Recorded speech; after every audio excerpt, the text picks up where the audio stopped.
All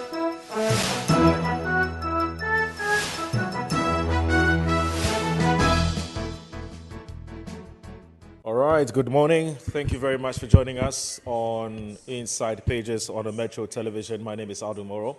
Inside Pages this morning has two very important conversations that we intend to have. Now, the first one is about a poll which was or has been conducted by a university don. He's a professor of the Kumasi Technical University College or Kumasi Technical University. And this poll puts the flag bearer of the MPP, Dr. Mahmoud Bawumia, slightly ahead of the former president, John Dramani Mahama. I'll be actually giving you the exact numbers, but just to give you an idea of what we intend to talk about. So the polls puts Dr. Mahmoud Bawumia slightly ahead of the former president, John Dramani Mahama. But interestingly, says that the NDC is much more popular today in Ghana than the MPP. Some people seem to have serious reservations about what appears to be the inconsistency. So we'll talk about that. That's our first discussion that we intend to have. The second one is about the big event that's happening in South Korea, specifically Ilsan in Seoul. And one of the biggest businessmen in this country, influential businessman in this country, the chairman of the Jospon Group of Companies, Dr. Siao Japon, has been making a call, a very important call indeed. It's a call which has the potential to turn the fortunes of Africa and Ghana around. In a positive way. Now, what is he asking South Korea to do? He's asking South Korea to deepen their partnership with Africa and, for that matter, Ghana, because South Korea has a lot to offer in terms of technical know-how and even in terms of leadership that they can share and partner Africa with, so that Africa can leapfrog into the next, the next big thing as far as global business is concerned. We're going to be looking into that conversation as well. In fact, that's our second topic, and we've lined up quite a number of people to give us their opinion on what they believe is the way to go. How do we do it? He's made a call. Now, how do we do this? How do we initiate these processes of deepening this kind of partnership that Dr. Joseph Siao Japon, the chairman of the Jospon Group of Companies, is asking for? So these are the two key issues that we intend to look at on Inside Pages. When I come back, I'll be introducing my guest, and then I'll also be sharing with you the WhatsApp line so that you can express your thoughts. I'll be right back.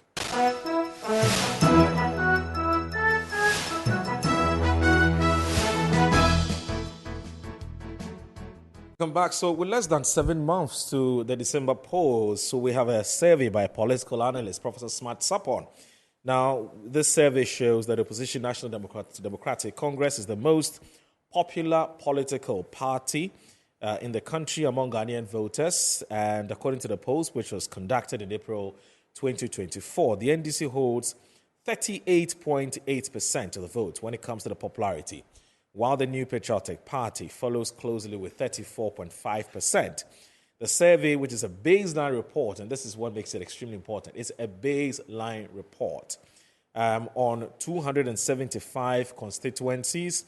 It had a total sample size of 59,547, selected from the full 275 sub-samples. Each sample represents a proportional share of the total contribution to the voter population per the 2020 voter register. It also showed that 23.1% remain undecided. Now, this is key.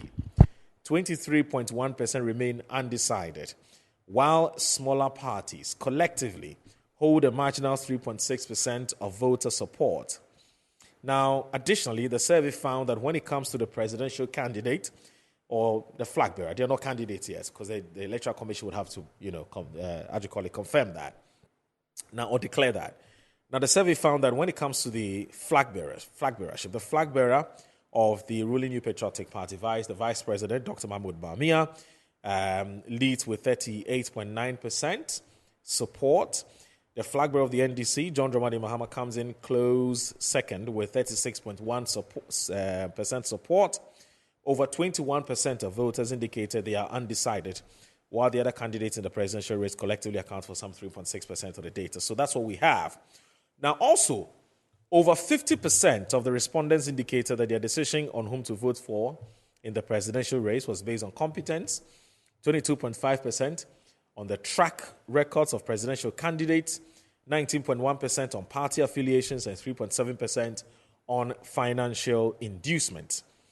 Meanwhile, the NDC have raised their own skepticism and suspicions about the polls. They say something doesn't add up as far as the polls are concerned. In as much as a party that will not poo-poo entirely whatever polls that comes out, but they feel something doesn't add up, something's not right. But the MPP, well, depending on who you're talking to, the MPP will tell you that, well, for them it's a reflection of the kind of work that Bawumia is doing on the ground. Some of them have also said, well, for us, we have our own polls, we know what we're about and so on and so forth. We're not going to be depending on some of these polls and so on. So depending on who you're speaking to, the MPP, you get a different, reaction or different response. But we have been joined in the studio by three personalities who would be helping us to digest this matter and to sort of analyze it. So Edem Agbana is a parliamentary candidate for the Keto North constituency. He's joined us. Good morning, sir. Thanks for joining us. And I hope you're doing well. Yeah, you look tired. It looks like... sorry, your microphone is off. Yeah, so thank you very much, Moro, and thanks for having me this morning. All right. It looks like you've been working hard because you look tired. Yes, very tired. Aside working in the constituency, right. I spent last night at the Cantonment Police Station, right, where we went to show solidarity to a comrade, one of our parliamentary candidates. Is Nakoyo still in the cells? Yes, Nakoyo. Why? Unfortunately, I think that it is important for the world to come to the realization that President Akufo-Addo and Dr. Mahmoud Bawumia are so desperate for power that they are engaging in all sorts of intimidation, and they are using the police service. And I must say that I'm very disappointed, grossly disappointed in the IGP, Dr. George Dampari, and the police administration for what they are taking the lady through.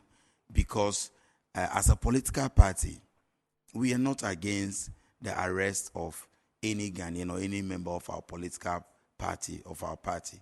We believe that the law must be allowed to work and the law must take its course. But in this case, it is obvious that under President Akufo-Addo and Dr. Bawumia, we have a set of laws for NDC members and a different set for MPP members.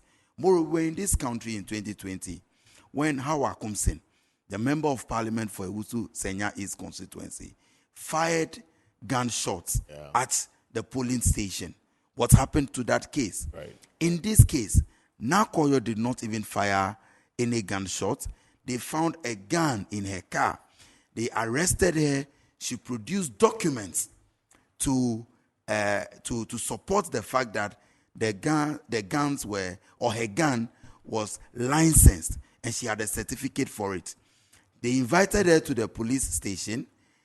The police officer at the Kasua Regional Police Command, who registered the gun for her, testified. And everything shows that the gun was registered. But as we speak, she is being detained unlawfully. And what happened at Cantonment Police Station yesterday is only an indication that indeed Dr. Bawumia and President Nana Addo Dankwa Akufo-Addo are ready to use any foul means to maintain power. However, we want them to know that as people who believe in democracy and in democratic principles, we will not allow them to get away with some of these things. What is happening is very shameful to our democracy, and they must bow down their heads in shame, because there's no reason for detaining her as a parliamentary. There's no reason for detaining her. But especially as everything shows. When you interacted with the police, what explanation did you get? All of them yesterday, they told us that they received order from above. Till today, who that above is, we don't know. We called the IGP, he said he knows nothing about it. The Greater Accra Regional Police Commander says she knows nothing about it, and that she has been asked to keep the lady in cells. So as you can see, these are the scenes that we captured yesterday at the Cantonment Police Station. Look at it, very shameful that at this time of our democratic journey, you engage in this shameful act of intimidation. And I'm surprised that the police hierarchy have allowed themselves to be used like robots in the hands of President Akufo-Addo and Dr. Bawumia to perpetrate this shameful act. But we want to send a message clear to them that we will stand up to their intimidation and will do everything possible to ensure that we protect the rights of our members and Ghanaians at large. Well, typically what happens before we even get our guest to comment on an issue, we'll do the introduction and then we'll come back. But as you can tell, tempers are a bit high and Adam had to go straight to the point. He went straight for the jugular and criticized what is happening with the arrest of the parliamentary candidate. Is Gomwa East? Ewutu Senya. Yes, Ewutu Senya East. Yes, Ewutu Senya East, the Kaswa area. Sorry about that mistake that I made. But it's unfortunate. I think the IGP would have to, at the very least, address the press and tell us why this is happening. Because we want to maintain the peace that we're currently enjoying. Anyway, so let me say that Ryan Salisu Kentabako, I hope I got the pronunciation. Kentabako, okay. Kentabako is the MPP Austria Secretary and also a member of the Bawumia Diaspora Campaign team. Is also here. Assalamu alaikum. How are you doing? It's good to have you. Your microphone is off. Yes. Moro, good morning. And good morning to your cherished viewers and listeners. And firstly, Farida sends her greetings from the National Olympics Committee. Right. And I want to use this opportunity to greet our flag bearer and my people from the diaspora who came down to register for these 2024 elections. Okay. To begin with, I'm not surprised with the tangent that my brother has taken. It's clear it's all about taking steps before even the police comes out to say what it is. We jump into conclusions and we decide before we even hear the case. We are here, my brother is making a case of this is what has happened and so on. And we've not heard anything official from the police service. And for me, it's a bit sad when all of a sudden His Excellency former President Mahama on his Facebook page came out all guns blazing, accusing the police and so on. I mean, a case happens at Kaswa, Ewutu Senya. Now all of a sudden it is the IGP, it is we all know that we live in a country where there are rules as to governing this country, rules on security and so on. If we jump into conclusions and orders coming from above and so on, are we really helping our democracy? Should we be going this emotional when there's an issue? Quoting, I mean, all these are allegations. You can't just be affirming allegations because you want to make it a political case. Look, I mean, in 2016, we had former President Mahama saying that at some point it's a game, you need to tarnish the image of the referee and so on. We've not even started the game, and this is what we are hearing. Anything that happens, we need to target and make it a whole case that we make a more, out of all of this. Let's wait. We hear from the police. We can't just be agitating before we even hear the police. But this is just my concern in this this matter. Don't you think that for a parliamentary candidate of a major opposition party who has been arrested since yesterday, in fact, the incident which is related to why she was arrested it's an incident happened around Kaswa. Right. She was brought all the way down to Accra. Okay. She was put at the CID headquarters. Then she was moved from the CID headquarters, and she's now been placed at the Cantonment Police. Don't you think that it would have made sense for the police to have at least issued a statement to inform all of us now, that's as the to point. why as to no. But you see, then when you don't do that, then you leave room for all kinds of suspicions. Doesn't she has any legal representation in this country? She doesn't have a But lawyer. that aside, don't you think that it would have been proper, it would have been appropriate for the police to address the police with these accusations of orders coming from above? These are accusations, allegations, orders coming from above, and we need to do this and so on. These are really not issues. Not the way it is not our main subject for discussion. It is not our main subject. Just in 1 minute, Moro, I just want to tell my brother that today it is happening to Nakoyo. She's in the NDC, and so it is okay for them to put up some of these ridiculous line of argument, because it's Moro, I would have to respond. So, because they invited a lady to the CID headquarters yesterday. She got there, produced evidence that she registered her gun. Then all of a sudden, the argument as of last night was that her name that she used in registering the gun, her name is Phyllis Nakoyo, and the Phyllis spelled at the time of registering the gun had double L. But when she was writing her statement, she wrote it with only one L. That's flimsy. And very flimsy. That's flimsy. Grant her bail. This is a parliamentary candidate. Grant her bail if there are issues. And this is not even an issue. It was the officer in charge of the registration. Sometimes people spell my name Eric and they add a K, because some people spell it with a K.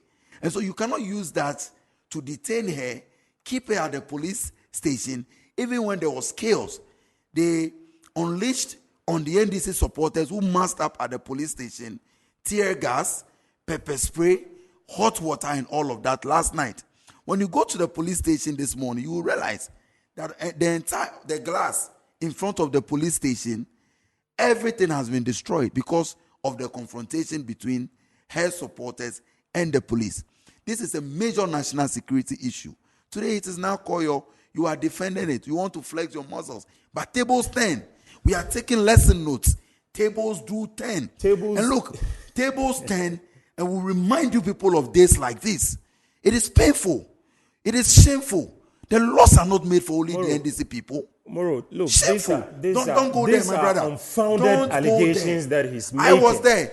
Look, come up with your facts. And I'm telling you that tables do turn. Allegations. Tables do turn. And when the tables turn, people as, like you, look, when the tables like turn, you people like you will be put through some of these things. Accusing police. You are just exhibiting your playbook. This is what we are looking at. Which is the playbook? The playbook is for you to come What have I said here that you think that is not correct? Let me what have I said that is not correct? That the IGP has allowed himself to be used like an errand boy by Akufo-Addo and Dr. Bawumia. Your candidates say it severally that you poo-poo the referee and so on. Look, let me tell you something. You don't even know what you're talking about. We are used to this. You don't even know. I am only telling you that. I am also telling you that the tables to turn, and people like you go to some of these things. Fingers. People like you cannot come here, sit here, and be giving false accusations. Where were you as well? Where were you as well? All you need to do is to do all this propaganda. Go down, look for electorates, give them your words, and stop this. Guys, just hang on. Please hang on a minute. Tables will turn. That's what you believe. Hello. Tables will never turn, and then we are not in law. Let's take a break. We'll be right back. Let's take a break.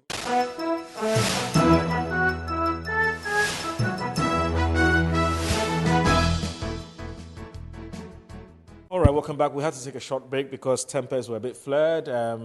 My two resource persons from the NDC and the MPP obviously were going at each other over the arrest of the parliamentary candidates for the Ewutu Senya East. That's now Koyo. And as we speak, she's currently behind bars. And the NDC is wondering what crime at all she's committed. And they also tell us that when they went there yesterday, they heard that the police there were telling them that it's orders from above to keep her there. And that's why they are extremely upset about the situation. And that, they're saying that tables will turn one day. and then we'll see whether the same narrative would remain. So that's what Eden was saying. But anyway, so let's now go to a more substantive issue. So there's a poll. It was conducted, or has been put out there by a political analyst, that's Professor Smart Sarpong of Kumasi Technical University. And but before I read to you the excerpts of that particular post, let me say that yesterday the former president actually issued a statement on this now call your matter, her arrest and detention. It says there is no justification for the decision by the Inspector General of Police, George Dampari, on the orders of the National Security Advisor, Albert Kandapa, to detain a parliamentary candidate for the Ewutu Senya East constituency in police custody.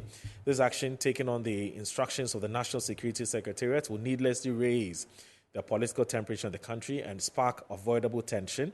The police service and the IGP must not allow themselves to be used to hang the peace and stability of our nation months before crucial national elections. I call on the IGP, the Peace Council, the government, and the people of Ghana to recognize that justice is not just a moral imperative, but a crucial prerequisite for maintaining peace and stability in a nation. We cannot allow the police service to be used to stifle opposition and intimidate innocent Ghanaians and political opponents in the run-up to the 2024 elections. Clearly, the intention to detain her after she had already been granted bail is an attempt to intimidate the NDC parliamentary candidate in her quest to unseat the Minister for Fisheries and Aquaculture, Hawa Kumsing, in the Ewutu Senya East constituency. I urge the IGP urgently to reconsider his actions and release Nwakoyo immediately for the sake of justice and the stability of our nation. It is high time the police fulfill their duty to serve and protect all citizens irrespective of their political affiliations. And that's from the former president, John Dramani Mahama.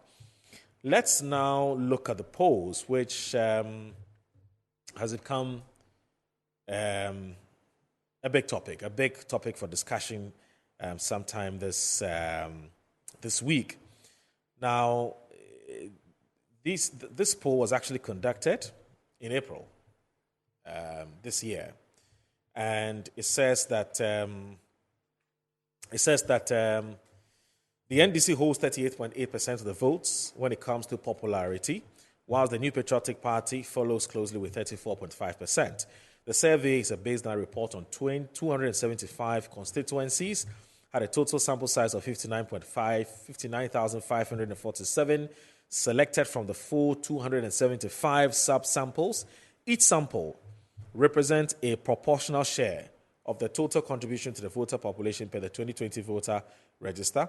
It also showed that 23.1% remain undecided, while smaller parties collectively hold a marginal 3.6% of voter support.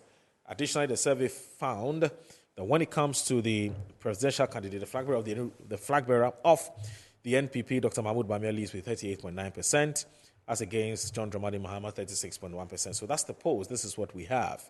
And that has been subjected to all kinds of interrogations and so on and so forth. So I'll start with the Honorable Adam Adegbagbana to tell me what he makes of this. So, good, as you can see on the screen. So, Derek, if you can show it again, the graphs on the screen. So, you look at the regions where the NDC is looking good in terms of the popularity of the NDC. So, so this is so these are the regions that he said he went through all the 275 regions, and then you look at the table. Which presidential candidates are you likely to support in the 2024 presidential elections? And so you have Dr. Mahmoud Bawumia, John Dramani Mahama, others undecided, total makes it 100%. And so we show you from time to time content of that baseline report. So it's a baseline report. It's not conclusive as to who is winning or who is losing, but it gives you a sense of what people are thinking. Anything can change today, tomorrow next. And also remember, there's a 21% undecided. So that is massive. That's huge. Even the smaller parties of 3.6%, if we're to go by this polls, have what it takes to send the elections into a second run, or into a runoff. And then what do you make of the polls? The NDC as a political party believes in research.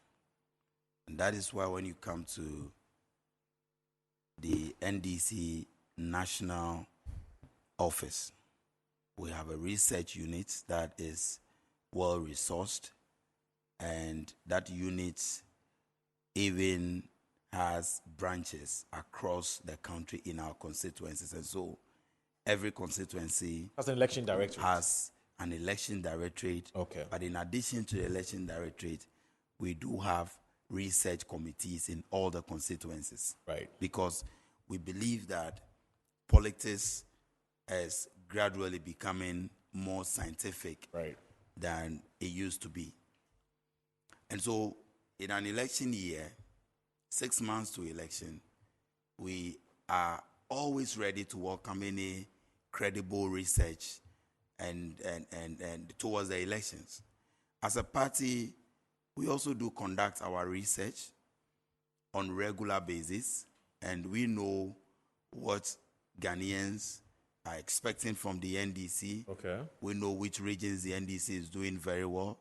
We know which regions we have some difficulties, and we know how we are faring even with the parliamentary seats. And so that research conducted internally is for internal consumption, and so I do not have the power or the authority to put it or disclose or put it out. However, I can confirm to you that the NDC will win the 2024 elections and will win bigly. We will win the elections. There won't be a second round? We will win the elections on a one-touch basis with over 1 million votes.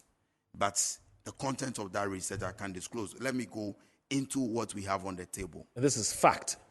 I am telling you that mark this day down, that the NDC and John Dramani Mahama will beat the NPP with over 1 million votes come December 7, 2024. You sound very confident. I am telling you on record that even the national security polls, even the internal polls of the NPP are showing that as we speak today, in June 2024, President Mahama and the NDC is leading Dr. Bawumia and the NPP with over 6.3%. They know it. But let me tell you what is happening. Moro, we are barely 6 months away from elections.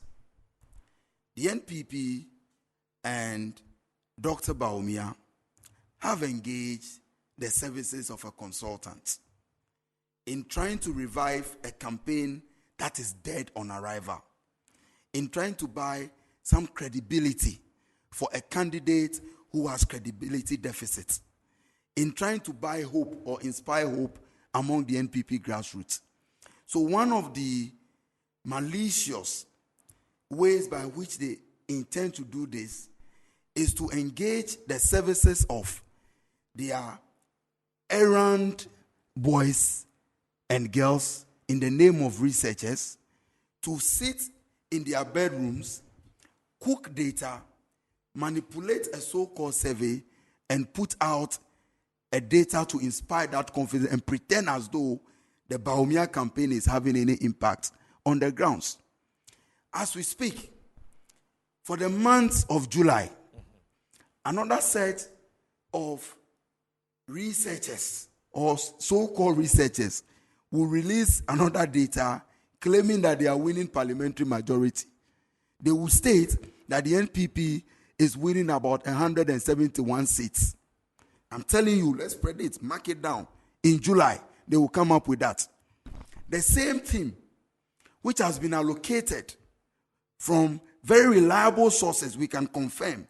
The same thing now has been allocated $2 million for all these operations. In October, we'll release another research where they will tell us that Dr. Bawumia is winning the election with 57.3%. All of this has been planned. All of this has been schemed. And so the likes of Professor Smart Sarpong are only playing according to that playbook or that script that has already been written for them. But let me tell you something. That's a very serious allegation. And if Professor Sarpong believes that the statements that the Magbana, parliamentary candidate for the NDC in Ketunov, is putting out is not true, I dare him to take me on, and I will prove to you that indeed all of this is something that has been cooked. It is nothing but a biased survey that has been put out. No research was even conducted in the first place. Now, Moro. Well, he tells us that he even has Moro, the I will get in GPS there. of Moro, all the Moro, places where he stood Moro, and asked questions Moro, and so on. a research, You still don't believe it? Moro, a research is as credible as the researcher. There are several factors that we can use in assessing the credibility of a research. But the two key factors, and I'm a student of politics and I'm a student of research, that two key factors that we use in assessing the credibility of a research outcomes are: one, the credibility of the researcher; two, the credibility of the research method. Let me go to the credibility of the researcher. Professor Smart Sarpong, in this report that I have read, 28 pages, portrays or pretends to put out himself as an independent researcher, when in actual fact, he is an unapologetic fanatic of Dr. Mahmoud Bawumia. He pretends to be an independent researcher and academic, when we all know him as a key member of the NPP. You mean Professor Smart Sarpong is MPP? He is. And Professor Smart Sarpong has a history of skewing analysis and research in favor of Dr. Bawumia and MPP. For example, I can give you about 28 different occasions where he either spoke on behalf of Dr. Bawumia or he released reports that clearly shows where he is affiliated to. So my advice to him is that come out boldly and tell us that you are NPP and you are conducting your research to project or bolster the image of Dr. Bawumia. We have no problem with that. But when you pretend to be neutral, you pretend to be an independent academic when you are not, that for me even speaks to your credibility as the researcher. Proud to the NPP premise, this same Professor Sarpong, I find it difficult to call him Professor Smart Sarpong, because the outcome of the research and how he put it out doesn't even appear as it was smartly done. The manipulated data that he has put out was not even smartly done. What's your Professor basis? Sarpong, What's your basis my for saying basis, that it's been manipulated? Proud to the NPP primaries, the same Professor Sarpong Yes. said Dr. Bawumia had 92% chances of winning the primaries. What was Dr. Bawumia's percentage in the primaries? 61. 61%. And that is the researcher that we're talking about.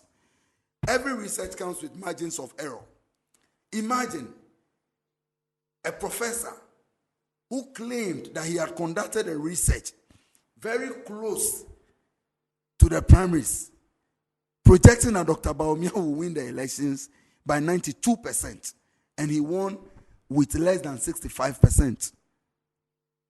You want us to take the outcome of that person's research? But posters do get it wrong sometimes.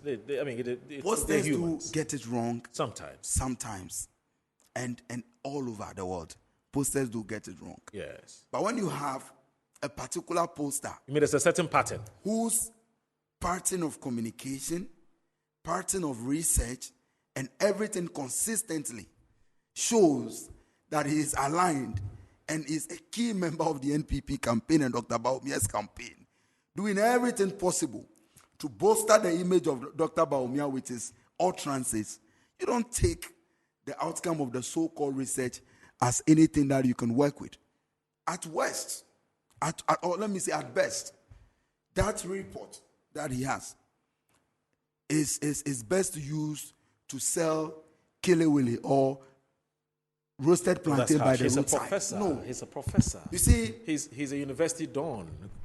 Kumasi Technical University. The fact that he's a university don doesn't mean that we cannot question his methodology and his credibility. Yeah, but to say that I'm telling you that the documents of this poll should be used for Kilewili. I'm a student of research. Yes. I have gone through the report, and the only use I have found for what he has produced as a research document is to help Auntie Mansa, a woman who sells fried plantain and Kilewili by the roadside around Medina Rolling Circle.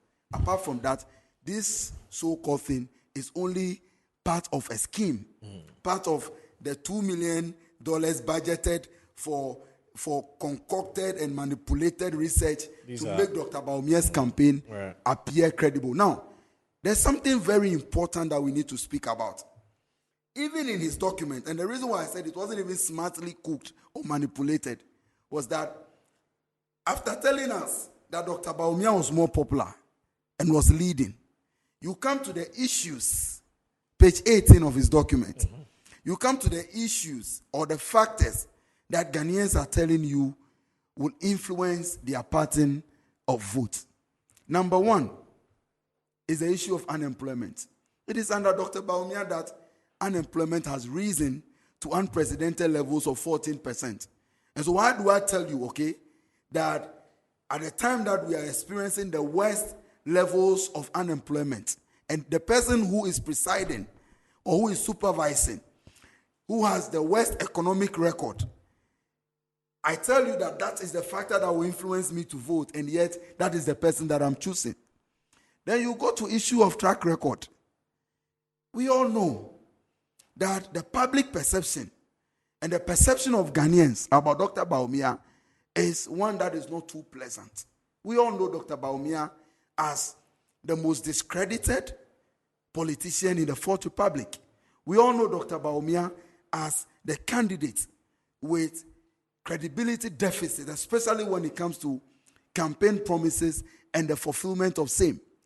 So imagine, 3 years ago, this same Dr. Bawumia stood before the people of Cape Coast and told them that he was building for them a harbor and an airport. 3 years later, President Akufo-Addo told us that he is not aware of such a promise. Dr. Bawumia returns to Cape Coast and promises them a regional hospital. And you are telling me that the people of Cape Coast, the people of Central Region, will choose him over John Dramani Mahama? So at the end of the day, even his own research indicts the credibility of the candidate that he has been contracted to produce such reports for. We will analyze every research that comes as a political party. Credible research we will work with. And like I have said, we have seen research reports from other credible institutions like the EUI, the EIU. The EIU. Economic Intelligence Unit. Yeah. Who rightly predicted the 2016 elections. And again, they have rightly projected that John Dramani Mahama will win the 2024 elections. Right. We have seen reports from Global Info Analytics.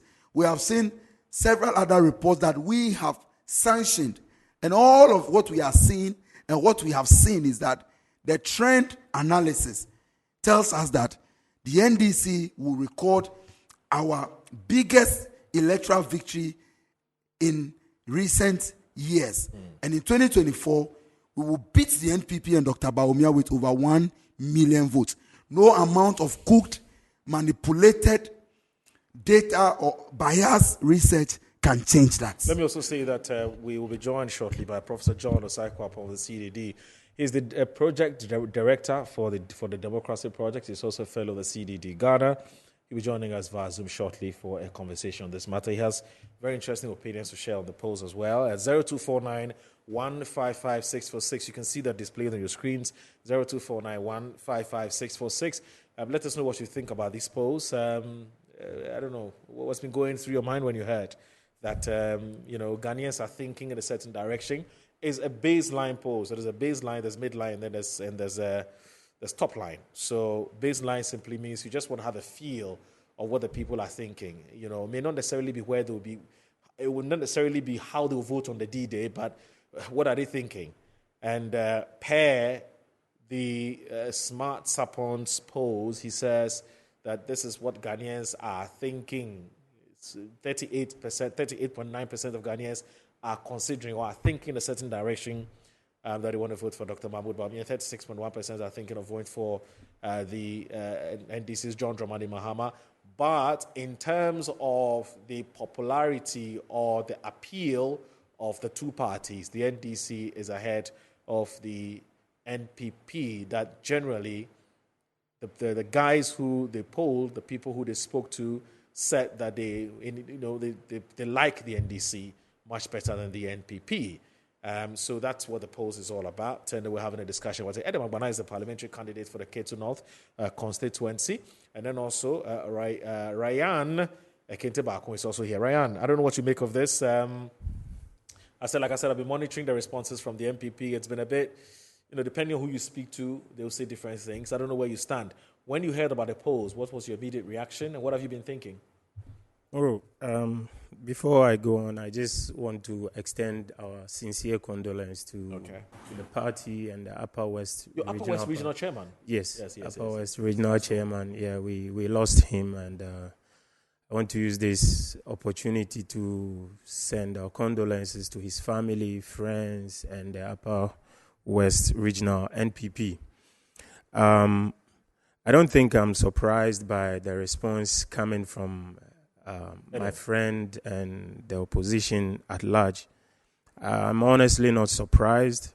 It's a case of, I'm glad he made mention of the EIU. In March 2021, EIU made a research where they indicated that their party is popular than their candidate. And the same EIU, 5 years, in their 5 years forecast, they in April 2023 made the same point that their candidate is not the choice of Ghanaians. That's what their own, if I may call it, their own EIU, the EIU that he's mentioning, that's what they said. So I'm not surprised by what my brother is saying.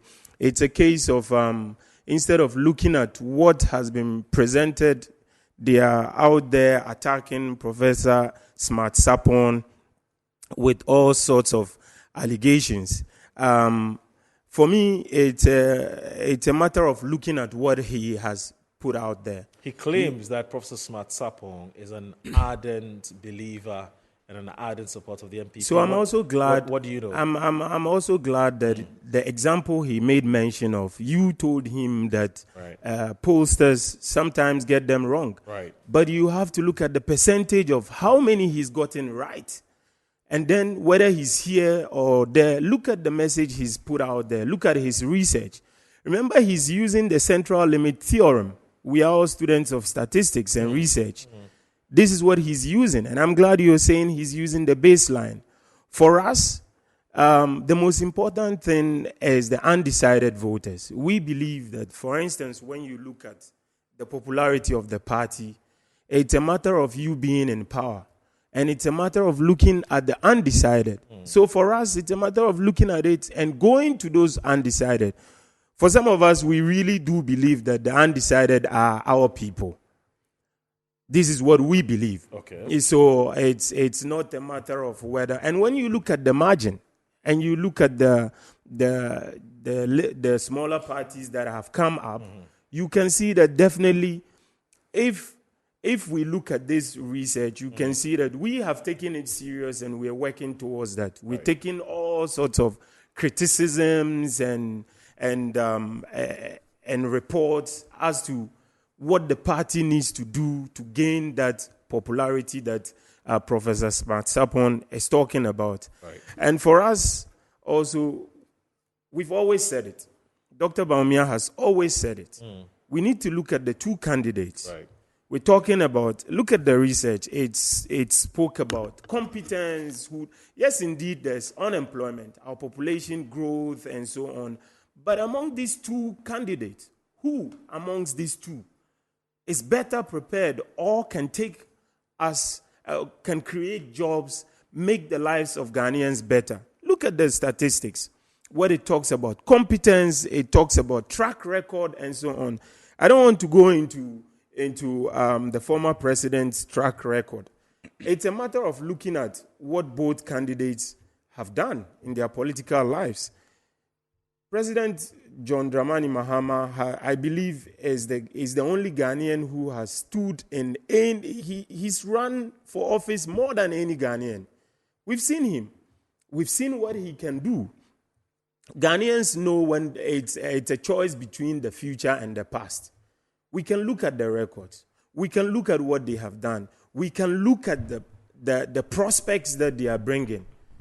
As it stands, Dr. Mahmoud Bawumia has asked several times, John Dramani Mahama should tell us what any Ghanaian, any policy that has changed the lives of Ghanaians, anything that Ghanaians can associate with him.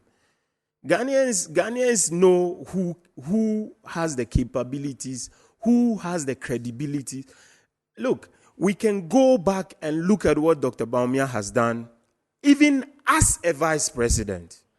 We can look at what His Excellency John Dramani Mahama did as a vice president, as a parliamentarian, as a minister, as a deputy minister, as an assemblyman, and we can compare. All these are facts. Ghanaians know fact when they see them. We can look at all of these things when a professor comes out and tells you that this is a baseline research, which you clearly explained. It's a matter of taking a poll, looking at the samples, and asking them those questions. He asked those questions, and these are the reports. As for us, wherever the research is coming from, we take it, and we take it serious. Okay. Professor Smart Sarpong, we will not go out there and dent his credibility and so on. It's not about him. Right. We will not go attacking his personality. And Moro, I just want you to know that the research that Professor Smart Sarpong has done, we take it serious. Right. We look at what the question he has asked, we look at the responses, and that is what we are deciding on. Remember, he did this research in April. Yes. From 1st April to the 30th of April. Mm-hmm. Today, we are in June. May has gone. Mm-hmm. I'm sure you've seen the videos of our candidate going out there, right, touching base with the people, going out there, speaking with the people, speaking with our chiefs, speaking with our religious leaders. You can hear it. You can feel it all around.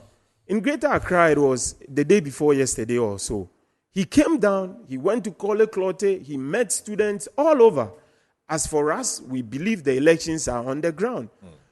Anybody can accuse anybody of paying 2 million to anyone and saying they will win with 1 million votes. Well, that's what they believe, and we will not go out there to discredit them because that's what they say. He said two things. The first one is that he's predicted that in July there'll be another polls that will come out, and in that polls we'll be told that the NPP would command about 171 seats after the elections. Now, my question to you is, if these polls he's talking about comes out, or he's predicting actually happens, would that then lay credence to some of the suspicions that he's raised about these polls? That's number one. And then number two, he talks about the fact that to say that a political party is much more popular, that Ghanaians prefer a certain political party, or they prefer the NDC to the MPP. However, they'll prefer Dr. Mahmoud Bawumia on the ticket of the very party they like less. Mm-hmm. In itself, raises questions about the validity of the polls. How do you respond to these two questions? Exactly. So, first of all, his first point was about the polls that will be coming out. Yeah. You see, we have become used to the NDC's communications and so on.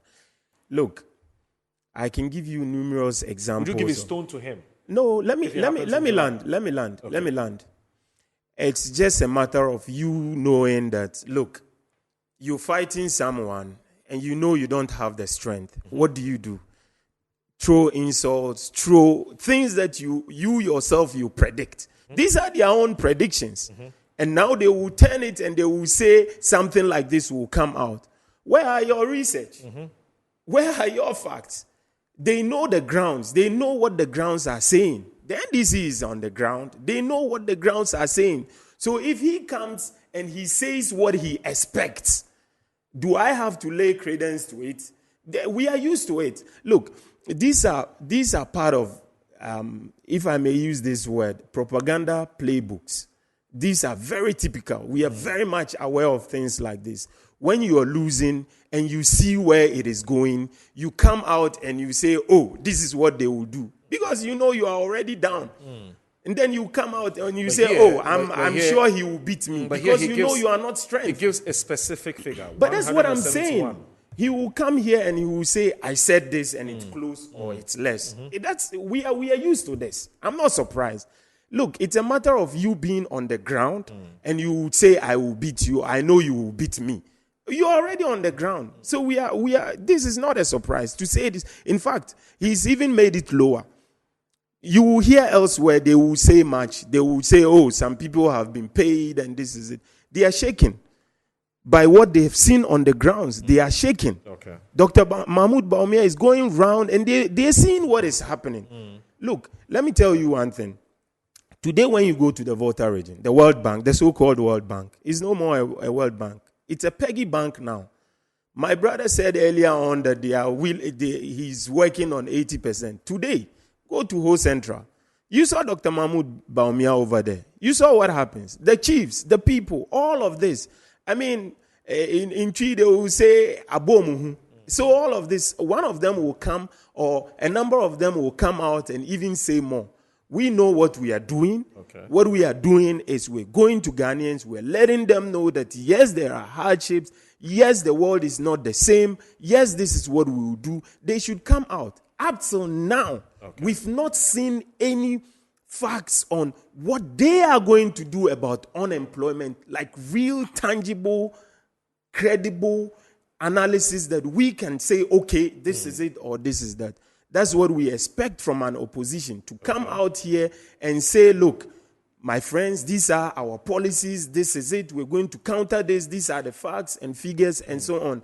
This is what we expect, rather than we come here and then we try to throw dust in the eyes of Ghanaians. Ghanaians won't take that. And what I want you to understand, my brother, is that, look, the most consequential vice president in the history of this country is Dr. Mahmoud Bawumia. Okay. He's been out there.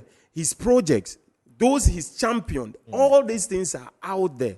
They are out there for us to see. Okay. I won't sit here and, they are aware of it. At some point when he speaks about those projects and so on, they will say, oh, it won't work. When it's working, then they are quiet. Okay. These are some of the things that we've become used to. I expect people like me, we expect to come and talk about issues with facts and figures. Now, let me go to the point you made about NDC being popular than the NPP. I made it clear in the beginning. He's using a central limit theorem, and he said that this is a baseline research he has made. And I've told you that look at the number of the undecided. Look at the number. Over 21% of undecided voters. Okay. And look at the margins to which we win elections in this country. And look at the 21%. Right. And so for us, it's a matter of taking what is here, go back to our people and speak to our people and point out what we have done and what we intend doing. We've come out, we've stated what we want to do, we've stated them with facts, we've stated them with figures. We've brought examples of best practices elsewhere and how we intend to implement them over here. We will not come and say things that will sweeten some followers here and there and so on. No. We know what Ghanaians are saying. Dr. Mahmoud Bawumia, he's been to the western region, he's been to the northern region. He's gone down. He's still going down. This coming week, he will be in the Ashanti region. Okay. He's going down. He's gone to the markets. He's going to the churches. He's gone to the Zongos. He's speaking with people, the actual Ghanaians who make the difference. He's speaking with them. Right. And as I speak to you, the North has turned. You saw in the research. As I'm speaking to you, you've seen what is happening in the Volta region. The Zongos where I come from and you come from, previously it was different. Today it is different. They know that. They are shaking. They've seen it. So coming out and saying we think they will say this, they will say that, are we supposed to be surprised about that? This is exactly what I expected my dear brother to put out here. Right. But he's done that without any sort of facts or he's done so many of these without any basis. Right. Criticize Professor Smart Sarpong for doing his job. Right. And then what do you have to say about what he said? Muru. Yeah. I think it's important for us to put it on record that my brother is struggling because he has not been able to answer to any of the issues I raised. Right. One, I raised issues of Professor Sarpong's alignment with the NPP and his credibility. He hasn't been able to dispute that. Right. Let that be on record. Mm-hmm. Number two, you are claiming that the election is about competence. Mm-hmm. If it is about competence and track record, I gladly will welcome even a 24-hour debate for us to compare the records and assess the competence of Dr. Bawumia as against John Dramani Mahama. Right. Where we sit today, Dr. Bawumia is the chairman of the economic management team. Mm. His record is that under his leadership as chairman of the economic management team, our country's debt has risen to unsustainable levels. That debt to GDP ratio rose above 100%. And that is the record we are talking about. Under Dr. Bawumia, as chairman of the economic management team, inflation rose to 54%. Meanwhile, under John Dramani Mahama, as vice president and chairman of the economic management team, we sustained single-digit inflation for the longest time ever, 36 good months. Mm-hmm. Under Dr. Bawumia, as chairman of the economic management team, over 800,000 Ghanaians have receded into the poverty line. Mm-hmm. In addition, to add up to the people who are already existing there. Mm-hmm. That is your record. Under Dr. Bawumia, as chairman of the economic management team, all the credible rating agencies have downgraded our economy to junk status. Right. Junk. Baller. Junk status. That is your record. And so how do you even bring out an argument of record? What do you mean by record? Why is it that in his campaign, Dr. Bawumia, who in 2016 was tell my brother to, allow me to land to measure his words. Oh, John, is that the junk economy? No. This is the economy that I said is baller. With what do you mean and be? I mean, calm down, my brother. Let's have a civil debate, please. No. Let's have a civil debate. What exactly did you say? Because I don't know what exactly. The economy. I'm telling you, let's have a civil debate. I was looking at some of the messages that come to, so I didn't pay attention to that particular. So the economy, I said the economy has been downgraded to junk status, baller status.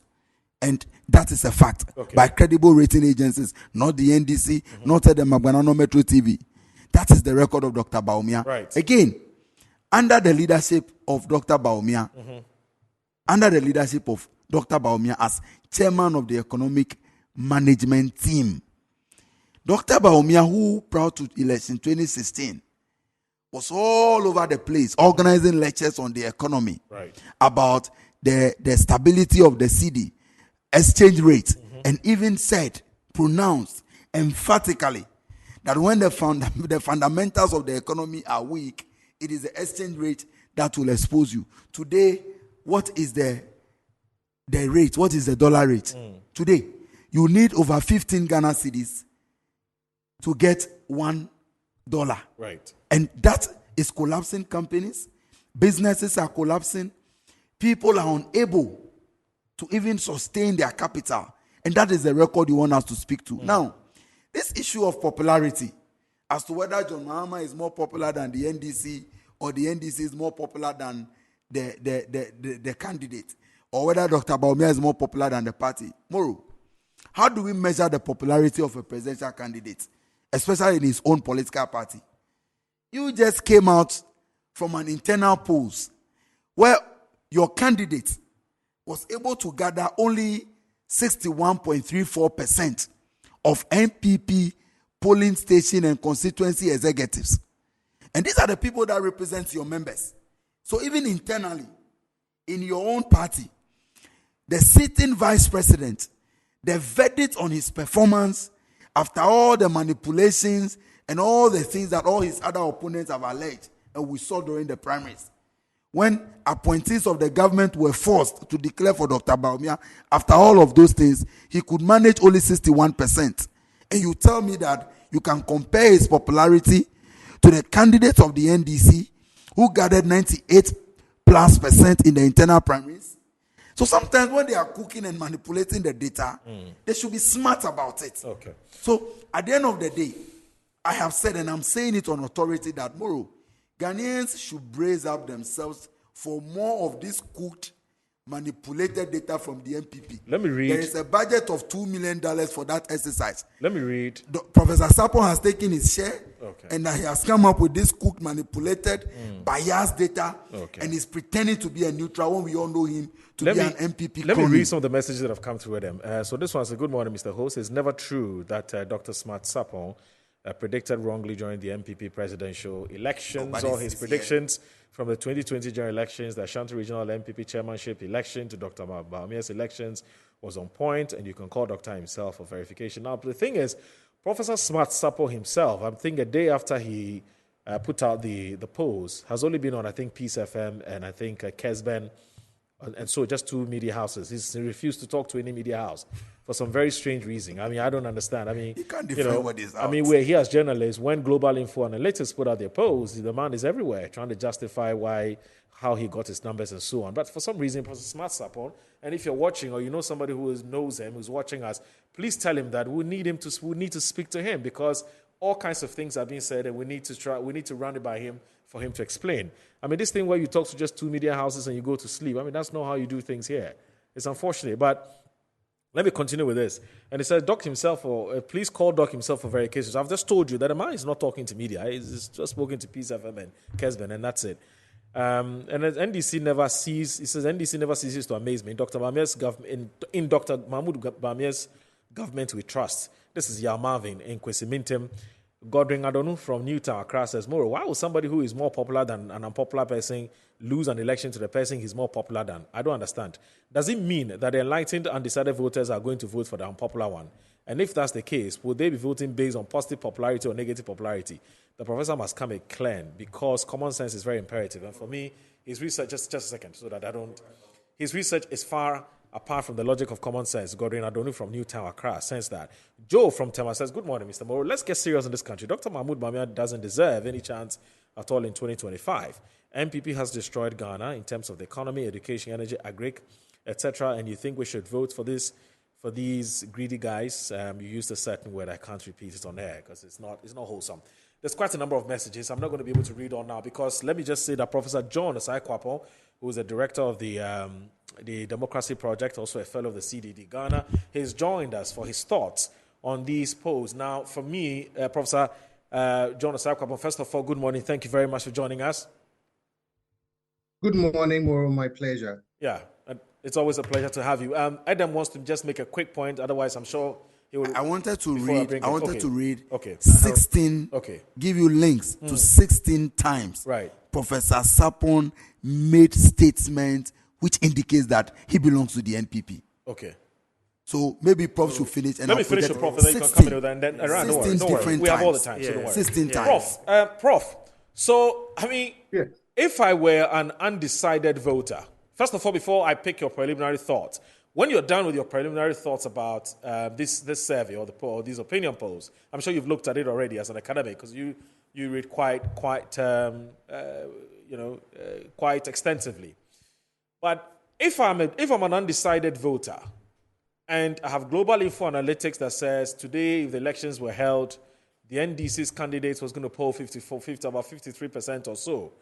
And then you have you have a university professor, a university don, who says he's conducted his polls, and he puts the NDC, yes, may not be, a top line poll, is a baseline.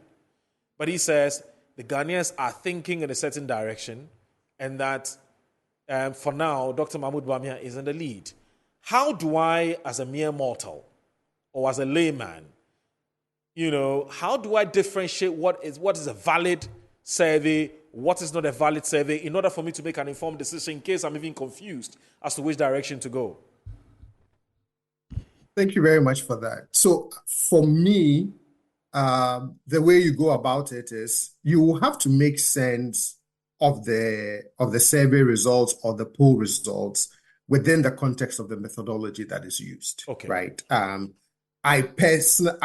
I know Professor Sarpong. We've spoken. I've interviewed him once for a book chapter I wrote on polling in Ghanaian elections. I've also followed his work. And I will say that he's not one who would put his reputation at stake by making up polling data or making up polling numbers or making up research. Those things, when you do it, the kind of reputational damage and professional damage that you will suffer, the price that you would pay, it won't be worth it to do. So no, I don't think that he's making up what he's reporting. You just have to understand the results as per the methodology that is used. So as you said, if you're a lay person trying to figure out what are all of these polls saying, pour over the methods that are used. But for me, for example, and I wrote about this morning for Daily Graphic, I've written about it for CDD. The question that I've been asking myself is the Ghanaian voter in some kind of a dilemma, trying to figure out what they want to do in the upcoming election? And I say that because from Prof's poll, the percentage of undecided, it's quite huge. And so because of that huge undecided percentage in that was the first question that I asked myself, right? That are voters still playing in their minds exactly what it is that they want to do? In an election year and a political landscape, that suggests that it really should be, and I've been saying this over and over again, that it just feels like the political winds are blowing favorably in the direction of the NDC. And so when you look at such a poll with a huge undecided percentage, then you start wondering, is it still that the Ghanaian voter is trying to figure out exactly what it is that they want to do? So that's one. The other thing that you also have to keep in mind is that I compared Prof's poll to 9 polls that Global Info Analytics has done since 2022. Now, Global Info Analytics uses a likely voter model.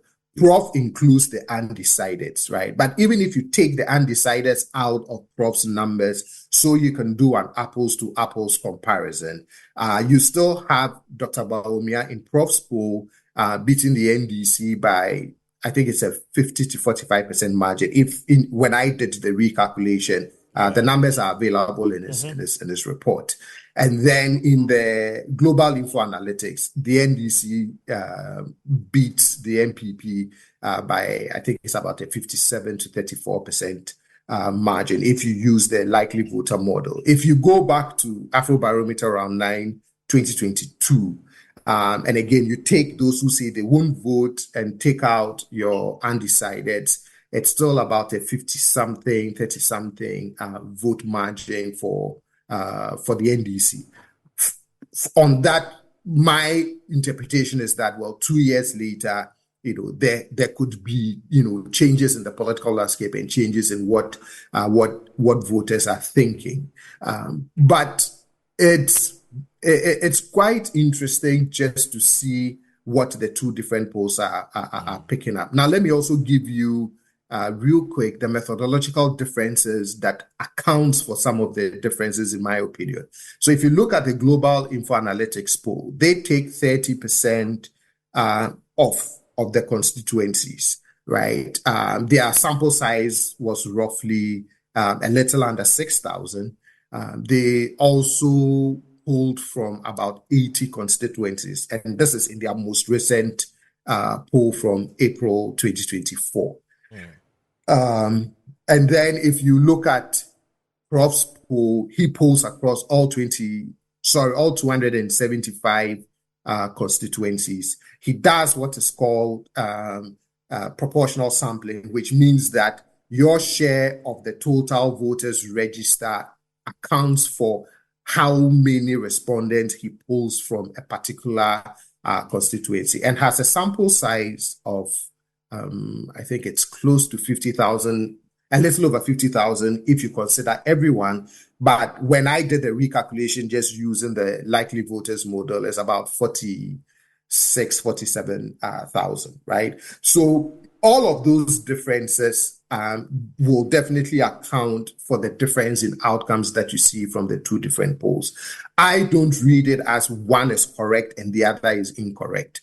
I read it as they're different, they're using different methodological approaches. And when you do it that way, you're definitely going to get different results. What we say... I've spoken... Okay. Go ahead. No, please go ahead. You've spoken to say. Please go ahead.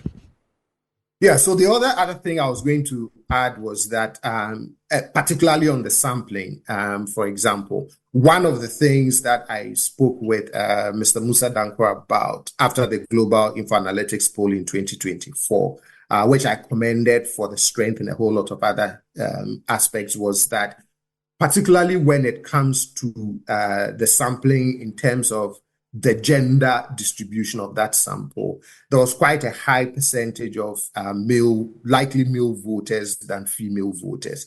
And my only recommendation to him, which he received very well, was that if you look at the voters register and the fact that you have slightly more registered females than males, in subsequent polling, you want to correct for that in the sampling, so you make sure that it reflects that. Yes, one of the good things that they did then was to weight the data in the analysis. But having said all of that, there were some very important things that his poll picked up, and there are some very important things that Prof's poll has picked up as well. And for me, it's just continuing to reflect on it and trying to figure out how you reconcile some of the differences that are emerging, as opposed to treating it as one is correct and the other is incorrect.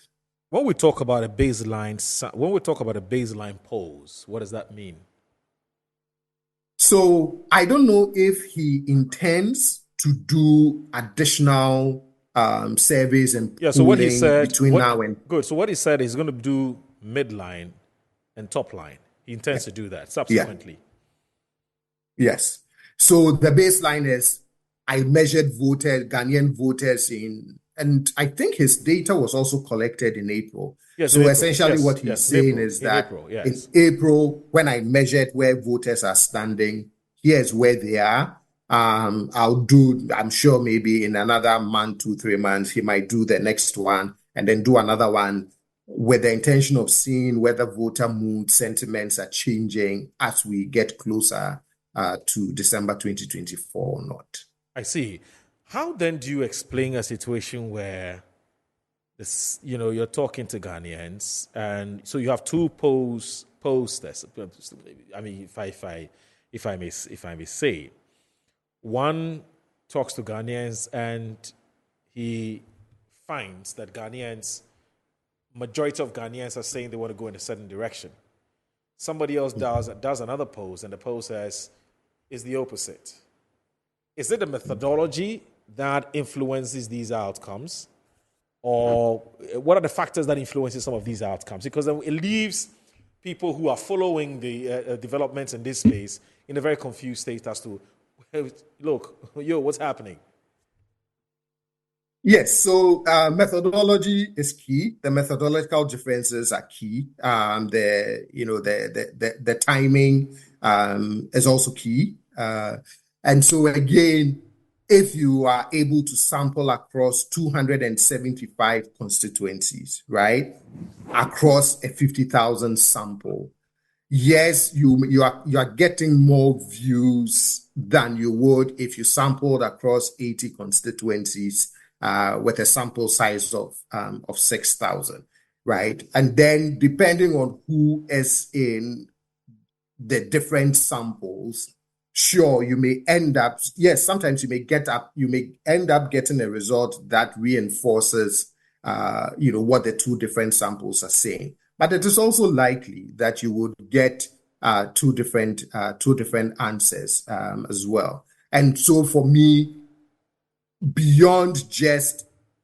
the overall message of one says person A is winning and the other says person B is winning, I then sit back and pore over it and ask myself, but what are some of the particular signals that are being pointed out in this survey? So I'll give you one perfect example.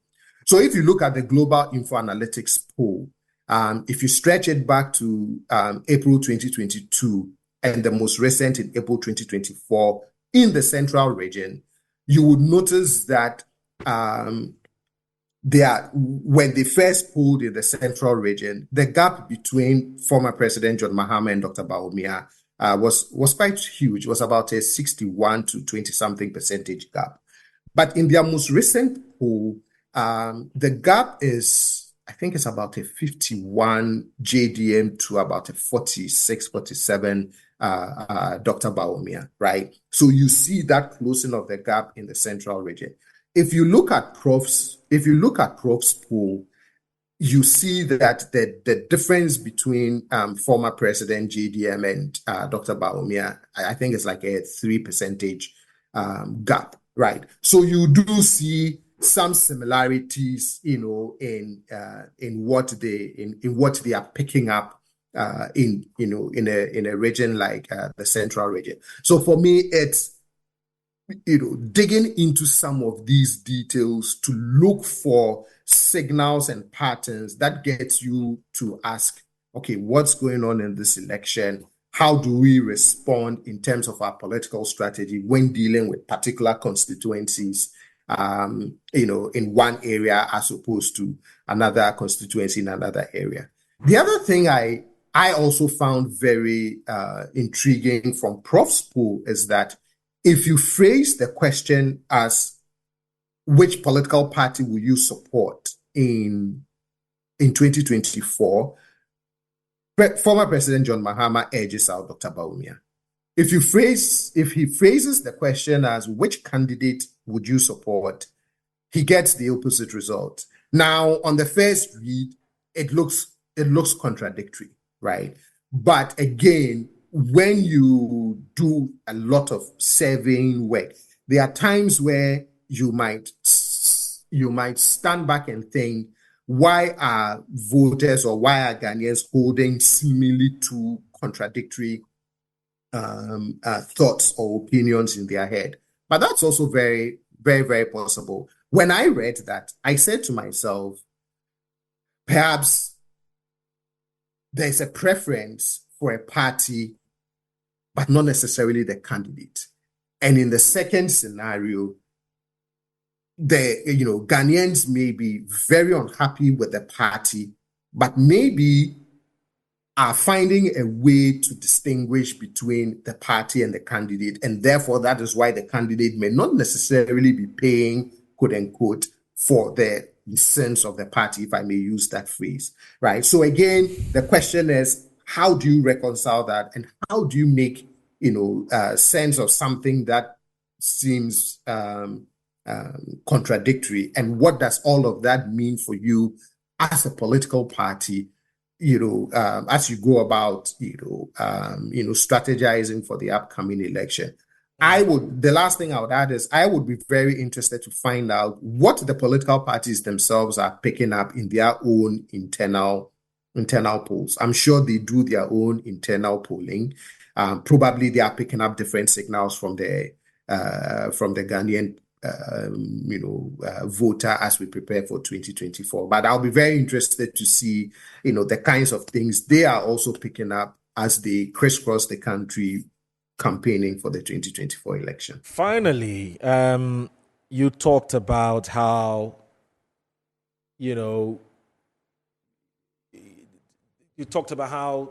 Ghanaians, or based on these polls, you see a certain contradiction where people say they like their political parties much more than the candidate, and then in some cases they like the candidate much more than the political parties. But the same political analysts have said to us that Ghanaians vote for political parties first before the candidate. And that's why when a party stays in power for 8 years, it doesn't matter who you present. Somehow they feel that the party has done 8 years and so must go. So they say it in Ghana. In fact, in 2016, if you listen to the post-2016 analysis, you hear some of the political scientists across board saying that one of the reasons why John Mahama lost was because people felt that the NDC had done 8 years and it was time for another party to come to power. It didn't matter whether John Mahama had done one term or a quarter term. They didn't really care. I recall that I was at the Flagstaff House at the time. It was called Flagstaff House, and I asked John Mahama this question, and I said, whether he felt that it was going to play to his disadvantage, the fact that his party has done 8 years, and yet was running on the wings of a political party had done 8 years, but he had done just one term. And he said, Ghanaians understand that, he's entitled to 8 years. Not entitled, as he usually was entitled, but he says, he's done one term, and he knows Ghanaians understand that, if he's done a good job, they'll give him another term. So he really didn't think it was an issue, So, Prof, put all of this in perspective for us. Why do these political parties end after their 8th year? Is it the candidate they're presenting, or is it just that people feel, look, you're done, 8 years, go, somebody else should come? Yeah, and so perhaps this election year is different, it's peculiar, but you're right. Everything, right, should say that this election should be a turnover election, right? The 8 years we've regularly rotated our political parties. We are coming up on the end of that 8th year. So that suggests that this should be a turnover election. Any fair-minded person would agree that we faced under this administration some key economic challenges. We faced some key governance challenges. So based on all of that, everything should say that this is a turnover election, right? If you put those two things together, it's a turnover election. And yet, you're seeing this in the polls that makes you wonder, again, are Ghanaians in some kind of a dilemma trying to figure out, do we want this to be a turnover election or not?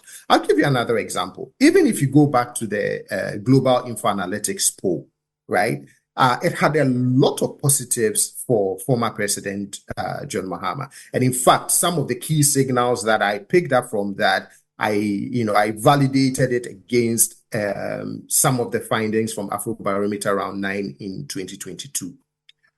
Except that if you look at the question of competence and the question of trust from the Global Info Analytics poll in April 2024, the difference between former President Mahama and Dr. Bawumia was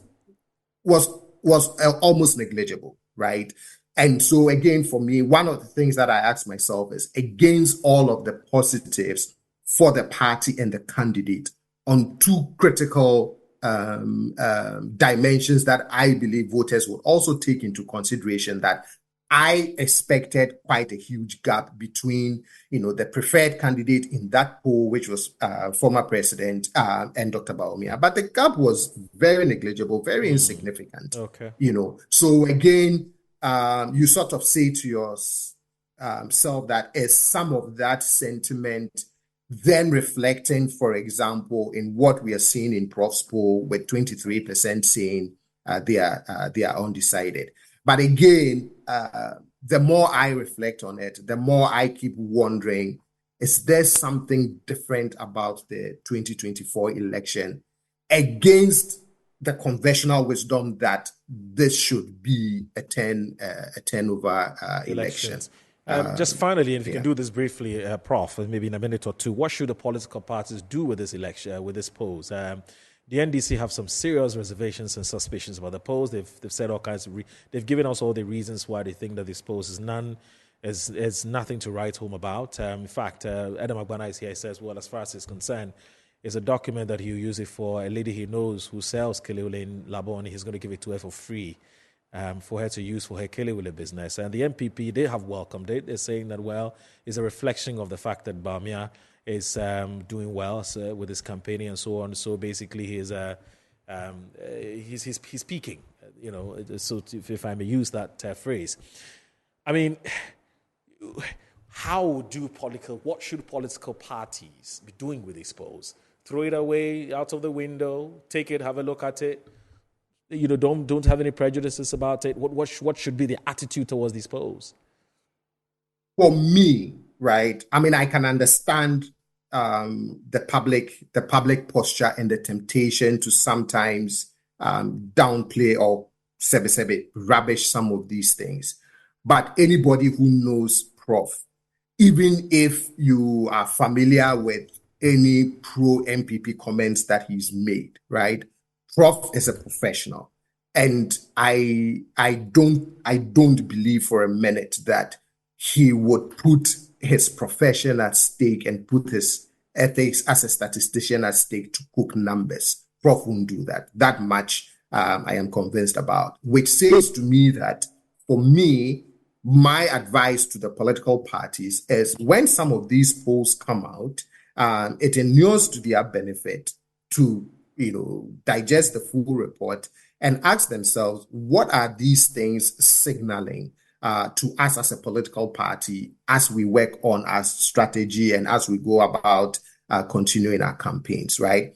Also, use some of the results from one poll to try and validate it against other polls to see whether you're seeing some similar patterns, you're seeing some differences. In my piece today for both Graphic and CDD Ghana, I go through AB Round 9, I go through Global Info Analytics and Prof's poll to say, look, these are some of the things that the polls are reinforcing. Okay. But this is where some differences are emerging as well. And for me, it will be very important for the political parties to do that. Other polls may come out, and whenever they do, my advice again would be look at those findings and see where it diverges with others, but also where it reinforces others. But to take a dismissive attitude towards it, for me, is not something I would recommend. Is the CDD cooking something or not yet? No, not yet. Right. One pre-election survey though that I would ask the political parties to also keep an eye out for is the matters of concern to the Ghanaian voter, which the National Commission for Civic Education does very regularly. It's a very good one, but some very important questions that the answers to that would also give some strong signals to the party. Thank you very much, Prof, for your time. It's always a pleasure talking to you, sir. Thank you. We will not continue with this because we have another topic. It's very important. I think that Adam and his colleague have said all that they need to say. We know what the Adam's position and feeling about the thing is. I don't think it will change after my interview, Prof. Same with Ryan. So let's move to a very important subject matter. Derek, are we going to take a break or we should just go ahead with the Korea-Africa partnership conversation? Derek, what do you say? But whilst I'm waiting for Derek to tell me what to do, Derek is the lead producer of the show, and I know that he's watching. This one says you can introduce... Oh, sorry. Let me quickly do this. Loads of messages. For me, what Professor Sarpong did is nothing but a backyard poll, which clearly is full of controversies. In terms of popularity, has to come again because we all know Bawumia is popular when it comes to blah, blah, blah and failed promises. He only did this to be recognized by Bawumia and MPP. Nobody should take him seriously. That's James from Boliga sends that message. This one here says that a so-called survey by Professor Sarpong is nothing new and there's no credibility to his name, but only to guard and protect his blah, blah, blah. It was the same survey and lottery forecast that made Benep Singh go into hiding forever. That's Analiza from Tamale. Theophilus from Teshi says that please tell the NDC man that Dr. Bawumia being vice... Sorry, it doesn't mean he has the edge over the president himself. The former president has been on the seat before. Has been on the seat before. So if he wants to do comparison, it should be based on when the former president was vice to Doc. Bawumia being a vice also. Theophilus from Teshi sends that. Good morning, Mr. Moro. Great submission from our incoming MP, Georgia MP, he calls you. That's come from Kobla. This one here says, hello, brothers. Good morning to you all. Please, Ghanaians are going to vote according to what we are passing through, not this polls or predictions. So, yes, where people say the real polls is on 7th December. Chris from Tema sends that, says thanks. My name is Fusini from Tamale. Send my greetings to MPP man. Everything there he does, and it's to favor them. It's to favor them. When it is not favoring them, then it is not true. Okay, good morning, Moro. Adam has made my day for exposing the crooked figures? I don't know what they were crooked figures. You mean cooked figures from the social, the so-called Sarpong. Kudos Adam. This is from Alhaji Yakubu from Saklenogu Kukuo in Tamale. You have a lot of friends in Tamale, don't you? Yes. Yeah, you do. Good morning, Mr. Moro and your guest. This is Fatal from What is the difference between NDC and the MPP? Because the NDC, they don't always take such issues seriously, but we, the MPP, no matter where the polls is coming from, we always take it seriously. MPP all the way. I want to use the opportunity to send my condolences to the bereaved family of our late chairman of Upper West Region. And this one, Mario Martin from Alajo says, so ask him, what sin cry has that, and what sin cry is that? And why is he deeply into that business actually? Has that any blah, blah, blah? I don't understand. Good morning, please. I'm Jacob from Nima. If Bawumia, who is the one who is giving us air to breathe, we'll vote him out and vote for JDM.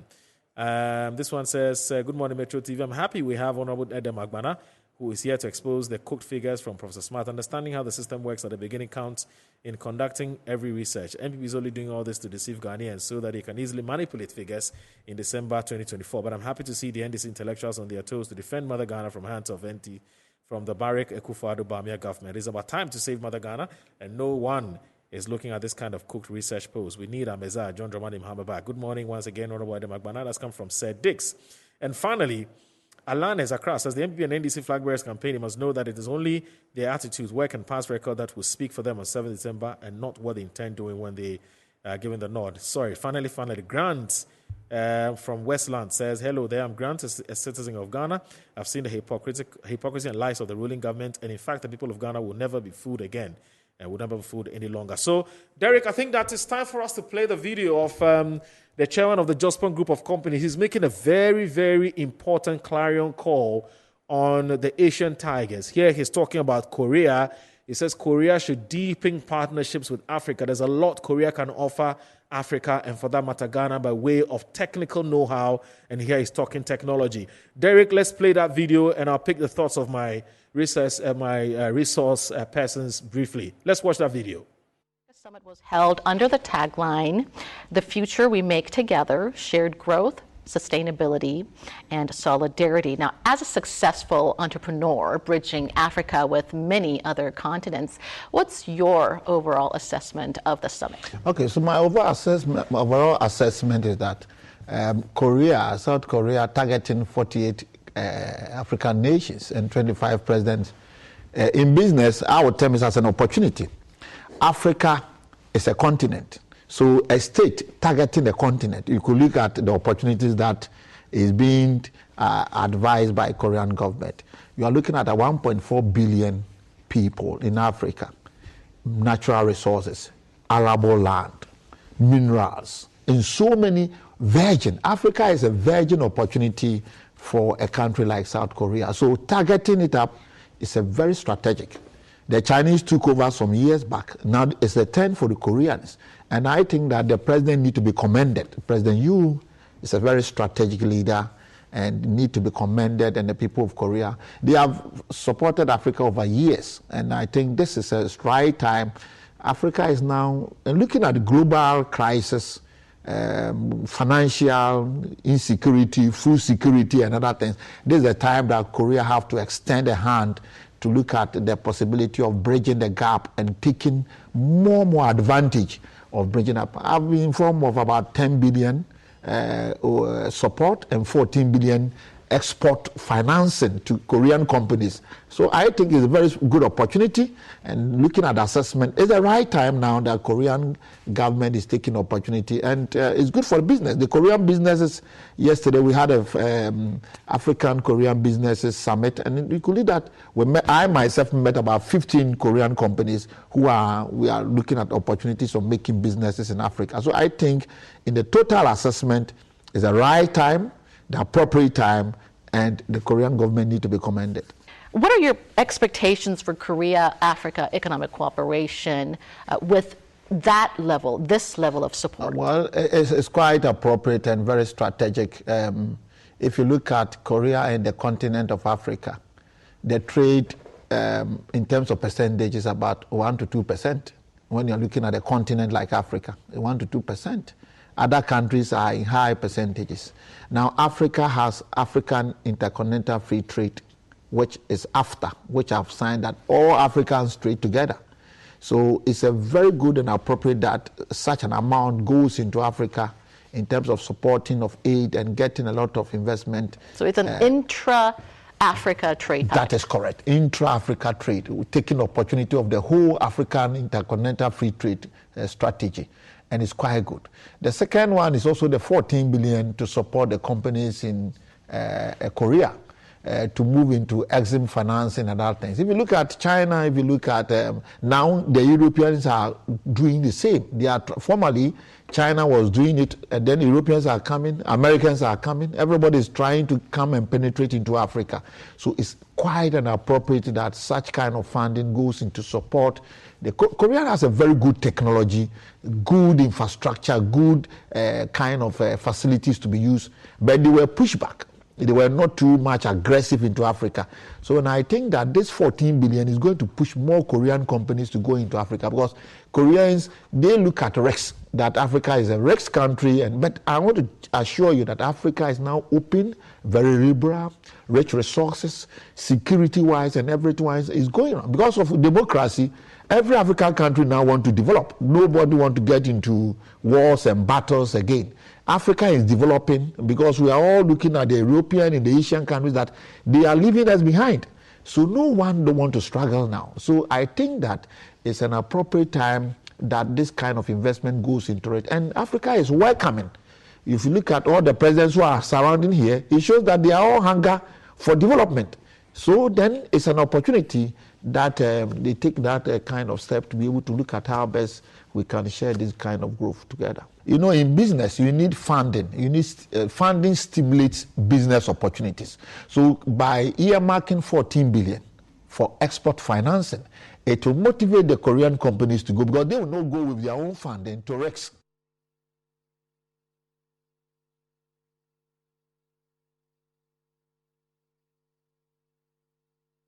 So, right. So that's the chairman of the Adjustment Group of Companies, Dr. Joseph Siao Ejepong, all the way from Korea, making a case for Korean businesses to strongly support Africa and, for that matter, Ghana. He thinks that Korea has a lot to offer Africa in the area of aid and technology and know-how and so on and so forth. And that has been his preoccupation since he's been in Korea in the last few days or so. There's actually a Korea-Africa summit, which is actually on the theme, a future of shared growth, sustainability, and solidarity. Let me talk to a man who can help us put all of this in proper context. Ziad Hamui is a private businessman and a regional trade advocate. He's the national president of Borderless Alliance in Ghana, a regional private sector advocacy group promoting free movement of goods and people across West Africa. Ziad, good morning. Thank you very much for joining us on Metro Television's Inside Pages. Yeah, thank you for the opportunity to contribute. It's always a pleasure to be on Metro TV and to have these engagements. Right. Ziad, it's Dr. Joseph Siao Ejepong, who is the chairman of the Adjustment Group of Companies. Is he making the right call and to the right people? So here's what I have to say. First of all, let me start by commending Dr. Ejepong for the timely comments he has made. I think he spoke about technical know-how, he spoke about the technology transfer, he spoke about the importance of the AFCFTA, and he also highlighted and emphasized the opportunities across Africa. Africa indeed is a land of potential, and we are yet to see how we can realize this and accelerate this economic development. Having said that, I also have to say that I have always admired the way South Korea actually has meteorically risen from the same economic level that Ghana was in the 60s, from the level of Ghana and South Korea back in the 60s, today being one of the largest economies of the world within the G20, and then organizing summits for the continent. And then, but this is where I start to maybe diverge a bit, because I have mixed emotions with regard to my assessment of the Korea-Africa Summit. In general, I appreciate it, and I'm very happy that we can mobilize so many heads of state for these conferences. Personally, my reservation is that why don't we have our African president as mobilized and motivated for investment summits for Africa on the African soil? So why do we have to go to Korea or to the United States or to France or to Brussels or to everywhere else to discuss among ourselves about how to advance economic development in Africa? So that's that. So, but that is my personal opinion on how I see things. Nevertheless, we know that the opportunities are there, and that we need to actually talk about it. We need to have the expertise of the Koreans and the other developed nations to see how, for example, countries like China manage to draw in investments into their country from all over the world, and then how they manage to retain the resources, the information, the technical know-how, the technological know-how. And we need to learn from some of these lessons and bring them back to Africa. And Ghana is no exception. I just saw His Excellency over there, and happy to see that he is equally engaged still, even though we are approaching the 6th month of the end of his presidency, but he's still very committed to advance economic development for Ghana and for Africa. And let us hope that we will manage to bring back some of this development to push Ghana in the right direction. Because as I'm sure you agree with me, it doesn't seem as if we are moving in the right path in Ghana. And I'm looking, for example, at the foreign direct investment figures that are coming in. The 2023 figures, which are recently announced by Ghana Export Promotion Authority, stand at $649 million for the whole of 2023. And that's a drop from 2022 when the figure was 1.47 billion, which was a drop from 2021 when the figure was 2.61 billion, right? Now, there might be so many reasons and different reasons why this is happening, but definitely something is not right. We have to acknowledge that there is a challenge in order to be able to solve these challenges. And so this is I think my first tirade, so to say. And it's complicated, but there are ways to solve this challenge. I see. But Ziad, I mean, it's okay. I mean, look, the good thing is you're in full support of this call. You think it's a good initiative, it's laudable. Sure. But right. But what are the kinds of things that we need to do in order to attract these guys to come to us? I mean, it's not going to be done for us because we're more handsome or we're more hospitable, but we've got to have the right policies, and we've got to create the right congenial, conducive ecosystem to get these guys to come here. What are the kinds of things we need to do, and who should be initiating these kinds of things to get these guys to come and help us develop at a faster pace? Way back, Korea, Ghana, many parts of Africa, we're almost on the same Singapore. We're almost at the same level. Now, they're way ahead of us. There's definitely a certain template that, they have used to be able to get them to where they are. How do we get them to come and teach us and support us, partner us, so that we can get there? And who should be at the forefront of doing this? That's my final question to you. That's a good question. Before I start answering it, let me point out something that might be obvious. The case of Singapore, for example. And you know that Singapore is a country that is not resource endowed. Its only endowment was in geographic endowment in being in proximity to China. And they found a way to make themselves relevant in this global economy by providing additional services in and out of China to grow their economy from a service economy that was also at par with Kwame Nkrumah's Ghana all the way to where Singapore currently is. And that is something not different than what South Korea did. Now, maybe they took different steps, industrial policies and strategies to get there, but the most basic two requirements are leadership. And in this case, I'm talking about economic leadership. I'm not talking about politics.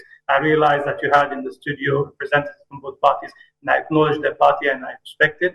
But I'm talking about economic leadership, not political leadership. Eventually, it will be the same. But let's talk about economics and remain within that.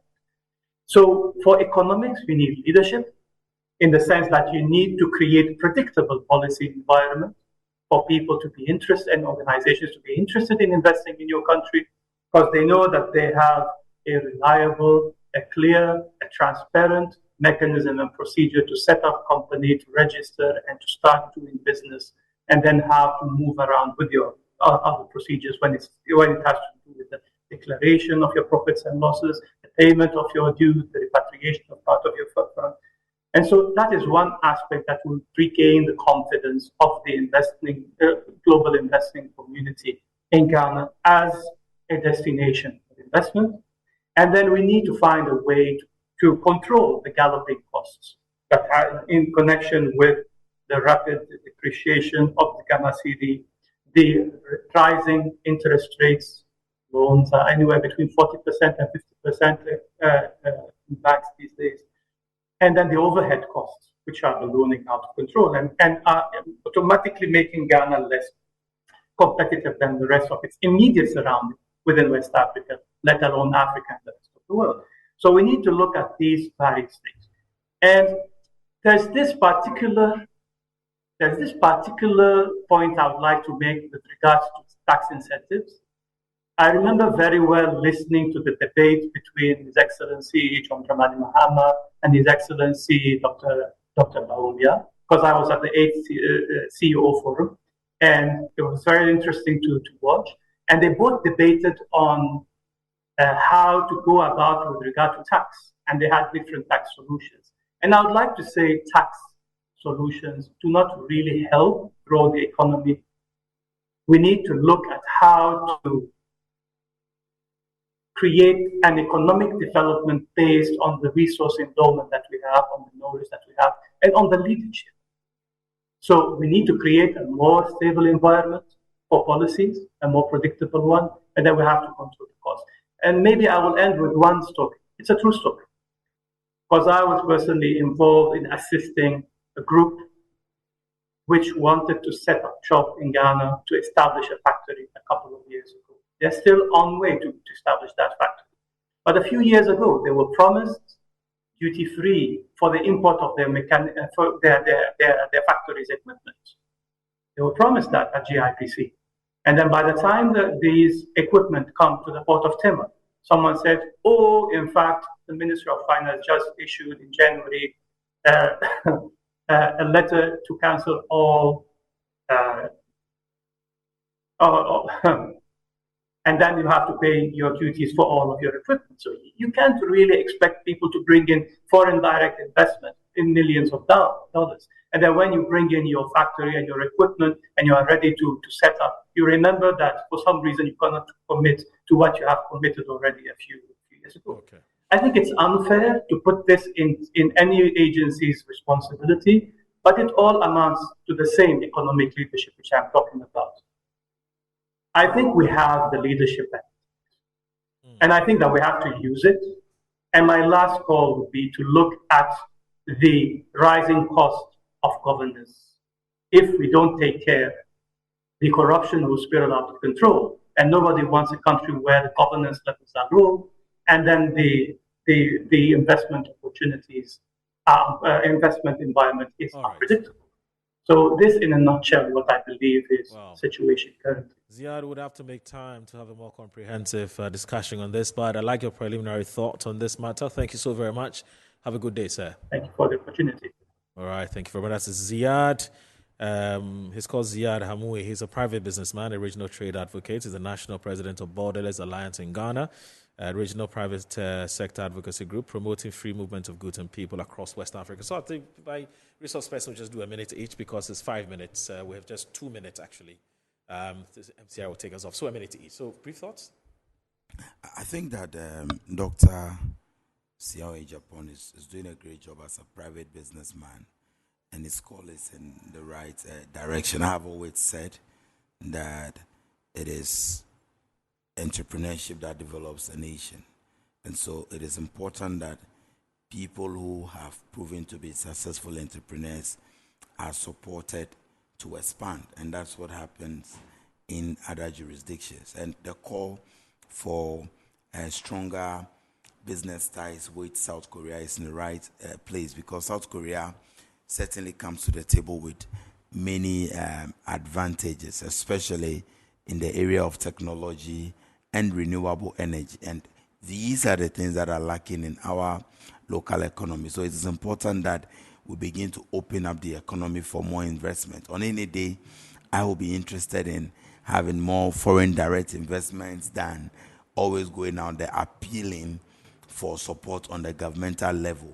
Maybe we should consider that moving forward, when governments are going to have all these bilateral talks. So, for example, in 2025, President Mahama is traveling to have bilateral conversations with either South Korea or some other country. In their delegation, we shouldn't only be seeing politicians and aides to the president and people who are working at the office of the president. We should be very deliberate, intentional about bringing on board some business people and some entrepreneurs who, when they go there, will also go and tap into the business potentials of the other countries. And so it's a good call, and I am very, very, very happy that the call is coming at this time. Dr. Sian Japan invests heavily in my constituency as well.